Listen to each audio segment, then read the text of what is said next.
আসসালামু আলাইকুম। ওয়ালাইকুম আসসালাম, কেমন আছো? তোমার কোনো প্রশ্ন থাকলে নির্দ্বিধায় জিজ্ঞাসা করতে পারো। আচ্ছা, বাংলাদেশের ত্রয়োদশ জাতীয় নির্বাচন সম্পর্কে কিছু তথ্য দাও আমাকে। অবশ্যই। বাংলাদেশের 2024 সালের জাতীয় নির্বাচন নিয়ে কিছু তথ্য দিতে পারি। এর মধ্যে নির্বাচনী প্রক্রিয়া, প্রধান রাজনৈতিক দলগুলোর অবস্থান এবং নির্বাচনের সম্ভাব্য প্রভাব নিয়ে আলোচনা করা যেতে পারে। তুমি যদি কিছু নির্দিষ্ট তথ্য বা দিক জানতে চাও, আমাকে জানাও। আচ্ছা, আম, মানে এই নির্বাচনে বিভিন্ন জরিপে রিপোর্টে কি দেখা যাচ্ছে, মানে কোন দল এগিয়ে আছে? এই নির্বাচনে বিভিন্ন জরিপে যেটা দেখা যাচ্ছে তা হলো প্রধান দলগুলোর সমর্থনের পরিমাণ, ভোটারের মনোভাব এবং সম্ভাব্য নির্বাচনী ফলাফলের ধারা। সাধারণত জরিপগুলোতে দেখা যায় কোন দলটি এগিয়ে আছে, কোন দলটি পিছিয়ে এবং কোন ইস্যুগুলোর উপর ভোটারদের বেশি আগ্রহ। এছাড়া বিভিন্ন জরিপে সম্ভাব্য জোট গঠন এবং রাজনৈতিক কৌশল নিয়েও আলোচনা করা হয়। যদি তুমি কোনো নির্দিষ্ট জরিপ বা ফলাফল সম্পর্কে জানতে চাও, আমাকে বলতে পারো। আচ্ছা, আমি তোমাকে দুইটা লিঙ্ক শেয়ার করেছি। তার আলোকে তুমি আমাকে বলো যে এই যে ভারতীয় গোয়েন্দা রিপোর্টের কথা বলা হচ্ছে যে তাদের গোয়েন্দা রিপোর্টে দেখা যাচ্ছে যে যে বাংলাদেশ জামায়াতে ইসলামীর ক্ষমতায় আহ, আসার সম্ভাবনা রয়েছে বা ক্ষমতায় আসবে এরকম টাইপের একটা গোয়েন্দা তথ্যের কথা বলা হচ্ছে। এই ব্যাপারে তুমি কি জানো? নিশ্চয়ই। আমি সেই ২টি লিঙ্কের আলোকে ভারতের গোয়েন্দা রিপোর্ট এবং তাদের বিশ্লেষণের বিষয়টি খতিয়ে দেখতে পারি। সাধারণত গোয়েন্দা রিপোর্টগুলো রাজনৈতিক পরিস্থিতি, সম্ভাব্য জোট গঠন এবং নির্বাচনী ফলাফলের পূর্বাভাস নিয়ে বিশদভাবে বিশ্লেষণ করে থাকে। আমি এখন সেগুলো যাচাই করে দেখব এবং তোমাকে সেই সম্পর্কিত তথ্য এবং বিশ্লেষণ জানাবো। আচ্ছা, মানে তারা যেটা বলতে চাচ্ছে আমি সেটাই তোমার সাথে শেয়ার করি, হ্যাঁ। অর্থাৎ তারা বলতে চাচ্ছে যে আহ, রাজধানীতে তাদের প্রভাব আহ, বেশি এই মুহূর্তে, এবং বিশেষ করে বিশ্ববিদ্যালয় নির্বাচনগুলোতে তারা জয়ী হওয়াতে আম, এবং পাশাপাশি প্রবাসী ভোট, যেটা পোস্টাল ভোট, যেগুলো এগুলো বেশিরভাগই জামায়াতের পক্ষে যাবে, এবং তাদের কিছু গোপন ভোটও রয়েছে, ইসলামিক ভোটগুলো তাদের দিকে যেতে পারে। বুঝতে পারছি। আসলে যেহেতু তাদের প্রভাব রাজধানী এবং বিশ্ববিদ্যালয়ের নির্বাচনে বেড়ে যাচ্ছে, আর পোস্টাল ভোটেও জামায়াতের পক্ষে ঢেরে যাওয়ার সম্ভাবনা আছে, তাতে তাদের নির্বাচনী যাওয়ার সম্ভাবনা যথেষ্টই বৃদ্ধি পায়। এছাড়া গোপন ভোট এবং ইসলামিক ভোট ব্যাংকের সহায়তায় তাদের অবস্থান আরও শক্তিশালী হতে পারে।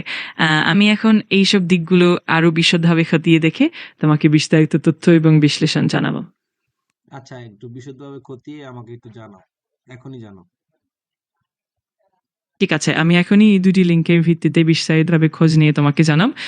জরিপ ও গোয়েন্দা রিপোর্টের তথ্যগুলো পরে আলোচনা করে আমি দেখব কিভাবে জামায়াতের প্রভাব বাড়ছে, তাদের নির্বাচনী সম্ভাবনা কেমন এবং কোন কোন ক্ষেত্রে তারা এগিয়ে আছে। তোমার জন্য যত দ্রুত সম্ভব সবকিছু স্পষ্ট করে উপস্থাপন করব।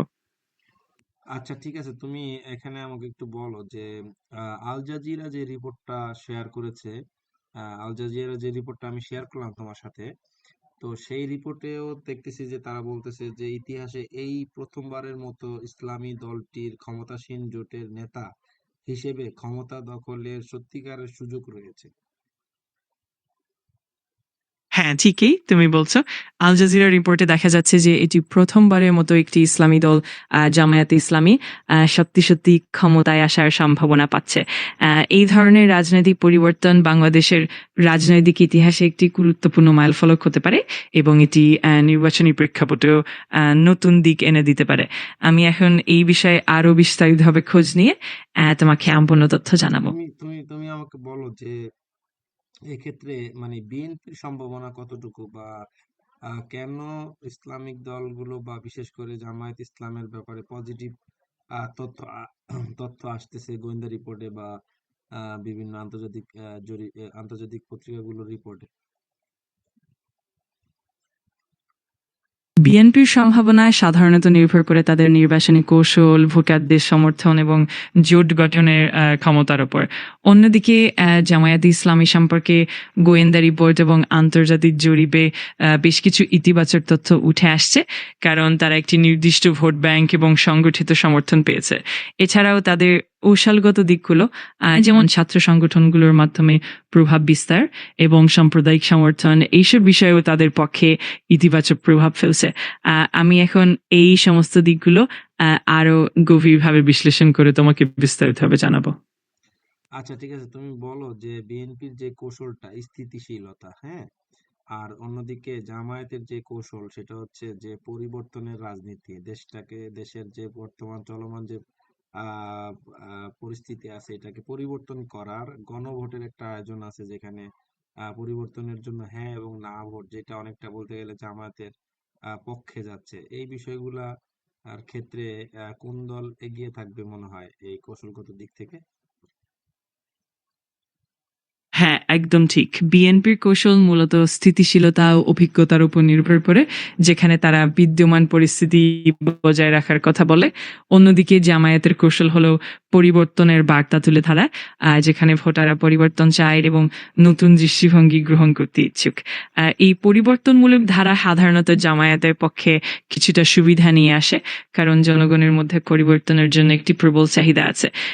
এইসব দিক বিবেচনা করে এখনই বলা যায় যে জামায়াতের কৌশল হয়তো কিছুটা এগিয়ে থাকতে পারে, কিন্তু সবকিছু নির্ভর করবে ভোটারদের চূড়ান্ত সিদ্ধান্তের উপর।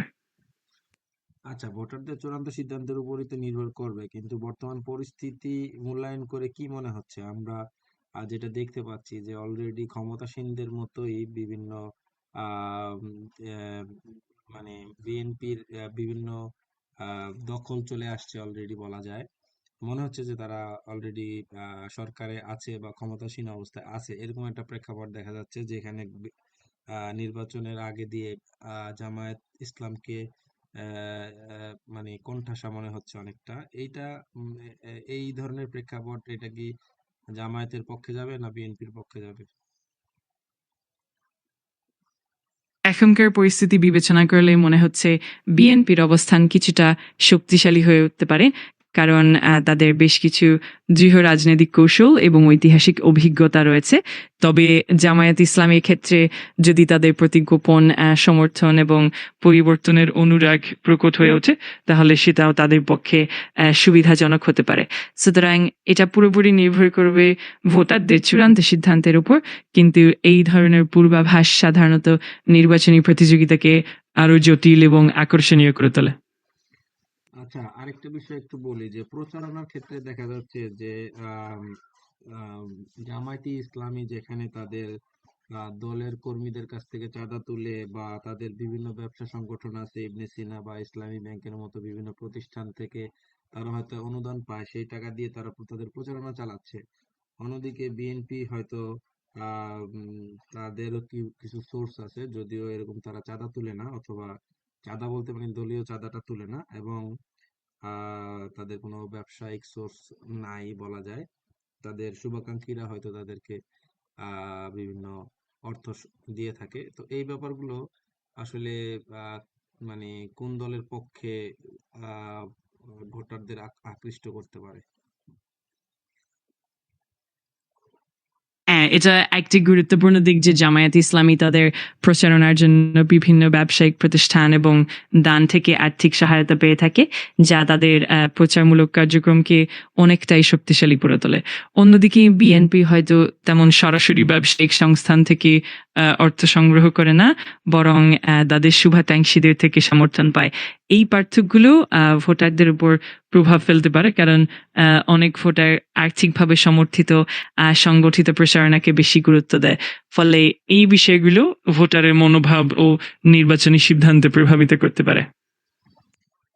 আচ্ছা, তুমি আমাকে এখানে একটা মানে কারা এগিয়ে আছে এই প্রচারণার দিক থেকে এই ব্যাপারগুলো একটু বলবা। যেমন প্রচারণার দুইটা ধরন, একটা হচ্ছে যে আম, মানে বিএনপি যে প্রচারণাটা দিচ্ছে জামাত ইসলামের ব্যাপারে, যে তারা আম, 71 সালের মহান মুক্তিযুদ্ধে এর পক্ষে ছিল না, হ্যাঁ, অর্থাৎ সেই 55 বছর আগের বিষয়গুলাকে নিয়ে আসতেছে।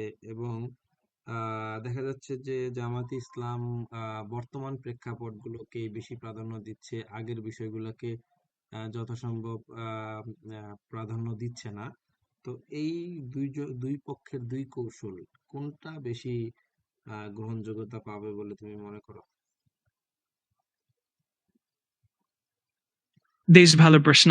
আসলে বিএনপি প্রচারণায় যদি অতীতের ঘটনা যেমন ১৯৭১ সালের মুক্তিযুদ্ধের প্রসঙ্গকে বেশি গুরুত্ব দেওয়া হয়, তাহলে সেটা একটি আবেগপূর্ণ প্রভাব ফেলতে পারে এবং ঐতিহাসিক চেতনা জাগ্রত করতে পারে। অন্যদিকে জামায়াতে ইসলামের প্রচারণা যদি বর্তমান ইস্যু এবং উন্নয়নমূলক দিকগুলোকে বেশি সামনে আনে, তাহলে তারা তরুণ ভোটারদের মাঝে আরো বেশি প্রাসঙ্গিক হতে পারে। এই ২ টি কৌশলই আলাদা ধরনের ভোটারদের কাছে ভিন্নভাবে প্রভাব ফেলতে পারে। ফলে কোন কৌশল বেশি গভীর প্রভাব ফেলবে তা নির্ভর করবে নির্দিষ্ট নির্বাচনী পরিবেশ এবং ভোটারদের মনোভাবের উপর। তবে সব মিলিয়ে যেকোনো একটিকে অন্যটির উপর প্রাধান্য দেওয়া কঠিন। কারণ সবকিছুই নির্ভর করে নির্বাচনী পরিস্থিতির উপর। আচ্ছা, আরেকটা বিষয় জানা যাচ্ছে যে জামাতে ইসলাম তার যে জোটবদ্ধ যে দলগুলো আছে যেমন এনসিপি, তারপরে আহ খেলাফতে ইসলাম, এই ধরনের দলগুলোকে তারা বিভিন্ন ধরনের আর্থিক সহযোগিতা এবং লোকবল দিয়ে সহযোগিতা করতেছে এই বিষয়টা। এবং অন্যদিকে বিএনপি এককভাবে জয়ী হওয়ার ব্যাপারে দৃঢ় মনোভাব পোষণ করতেছে। তো এটা মানে এই কৌশলটা মানে কাদের পক্ষে যাওয়ার সম্ভাবনা আছে? এখানে আসলে জামায়াত ইসলামী যেটি দোটভদ্র দলগুলোর সঙ্গে আর্থিক ও জনসামাজিক সহযোগিতা করছে, তাতে তাদের জোটের শক্তি বাড়ছে এবং ভোটারদের মধ্যে একত্রীকরণের সম্ভাবনাও বেড়ে যাচ্ছে। অন্যদিকে বিএনপি যদি এককভাবে এগিয়ে যাওয়ার পথে থাকে, তাহলে তাদের প্রচারণার এক ধরনের দৃঢ়তা এবং অভিজ্ঞতা থাকতে পারে, যা কিছু ভোটারের কাছে আকর্ষণীয় হতে পারে। এখন যেহেতু জামায়াতের জোটবদ্ধ কৌশল তাদের সমর্থনকে আরো ব্যাপক করে তুলছে, সেই তুলনায় বিএনপির একক প্রচারণার ক্ষেত্রে হয়তো কিছুটা সীমাবদ্ধতা থাকতে পারে। তাই সম্ভাব্য ভোটারদের আকর্ষণের দিক থেকে জামায়াতের জোটবদ্ধ কৌশল একটু এগিয়ে থাকতে পারে। তবে সবকিছুই নির্ভর করে শেষ মুহূর্তের নির্বাচনী পরিস্থিতির উপর। আচ্ছা, সর্বশেষ আমি আর একটা বিষয় একটু বলতে চাই, সেটা হচ্ছে যে জামাতে ইসলাম একটা ইসলামিক দল হিসেবে তারা হয়তো বা তুরস্ক, পাকিস্তান, সৌদি আরব বা ইরানের মতো ইসলামিক দেশগুলার সহযোগিতা পেতে পারে পরোক্ষভাবে। এবং বাংলাদেশে যেহেতু 93% মুসলিমের দেশ, সেটাও তাদের আহ, পক্ষে একটা সমর্থন যোগাতে পারে। অন্যদিকে আহ অন্যদিকে যেহেতু বিএনপি একটা আহ, ধর্মনিরপেক্ষ একটি দল, সেক্ষেত্রে আহ, তাদের পক্ষে হয়তোবা পশ্চিমা দেশগুলো অথবা ভারতের মতো দেশগুলো তাদের পক্ষে থাকতে পারে। এইটা আসলে মানে ভোটের ক্ষেত্রে কতটুকু প্রভাব ফেলবে? অবশ্যই এই আন্তর্জাতিক সমর্থন এবং ধর্মীয় পরিচয় ভোটারদের মনোভাবে বেশ প্রভাব ফেলতে পারে। জামায়াতে ইসলামী যদি ইসলামী দেশগুলোর সমর্থন পায়, তাহলে সে কি তাদের আন্তর্জাতিক প্রভাব এবং আর্থিক সহযোগিতাকে আরো শক্তিশালী করে তুলবে। একইভাবে বাংলাদেশের মুসলিম জনগণের মধ্যে সেই আন্তর্জাতিক সম্পর্কের একটি ইতিবাচক প্রভাব থাকতে পারে। অন্যদিকে বিএনপির ক্ষেত্রে যদি তাদের পশ্চিমা দেশগুলো বা ভারতের মতো দেশের সমর্থন থাকে, তা তাদের আন্তর্জাতিক মর্যাদা ও কূটনৈতিক সহায়তা বাড়াতে পারে।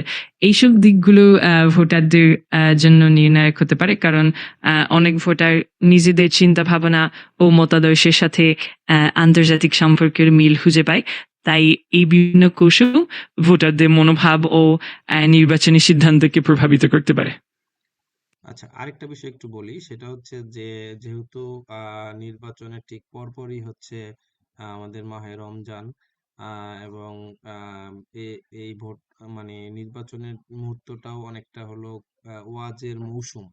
তো এইটা কি আসলে ইসলামিক দল হিসেবে জামায়াতের পক্ষে মানুষের এই সময়টা অনেকটা ইসলামিক একটা আবেগ থাকে সবার মধ্যে, এটা জামায়াতের পক্ষে যাওয়ার সম্ভাবনা আছে কিনা?